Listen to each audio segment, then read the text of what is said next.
I can tell you that Carl was born in Texas, that he won the spelling bee in the second grade, or that he enjoys the smell of fresh rain in the morning.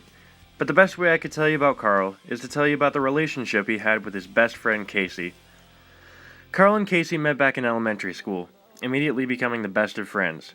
But Carl's mom didn't like Casey, so after the 5th grade, the two rascals never saw each other again. That is, until fate brought them back together.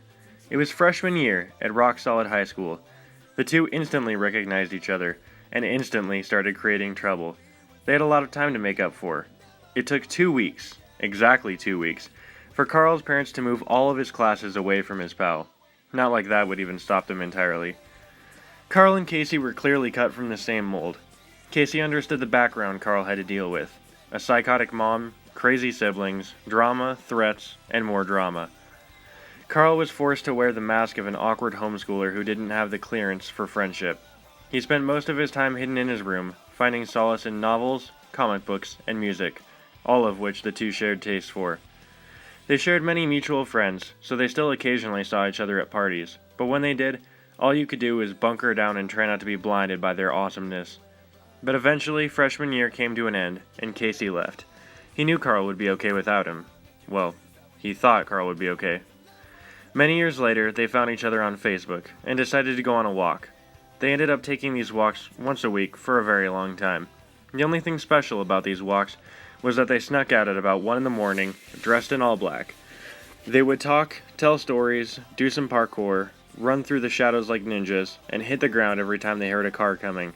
For Carl, these walks were the thread hanging onto his sanity. They were his escape from his family, school, drama, and life. Somehow he felt like he was a different person when he was around Casey. Casey didn't have a care in sight. He was always the one taking his shirt off and running through the sprinklers, walking up to more attractive girls and using cheesy pickup lines, or stealing a golf cart and taking it off-roading through the mud. Carl was never happier than when he was on these walks. Being around Casey, he felt like he could take on the world. Carl rarely saw his friend in the daylight, and when he did, it was always under the insurmountable scrutiny of his mother. His normal life just didn't agree with the lifestyle of his daredevil counterpart. It never felt right. Eventually, Carl ended up proposing to his girlfriend, Peyton. Without a second thought, he asked Casey to be his best man. For the next few months, all anyone ever asked Casey about was whether he thought Carl was making a mistake. Getting married at 18? Of course, he would never answer, as these people had proven to be shallow and not looking out for Carl's best interests. He had spent hours every day preparing his best man toast. It was incredible, and he knew it would show Carl that he still had some loyal friends out there, something Carl needed. The wedding came around.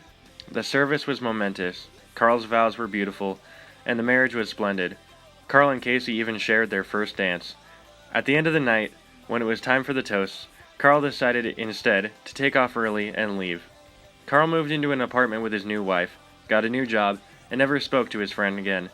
He now had the perfect life that he always wanted. But every so often, on a night when he couldn't sleep, he would roll over and look at the clock, those hands still resting steadily at 1 in the morning, and he would wonder if he would ever see himself again.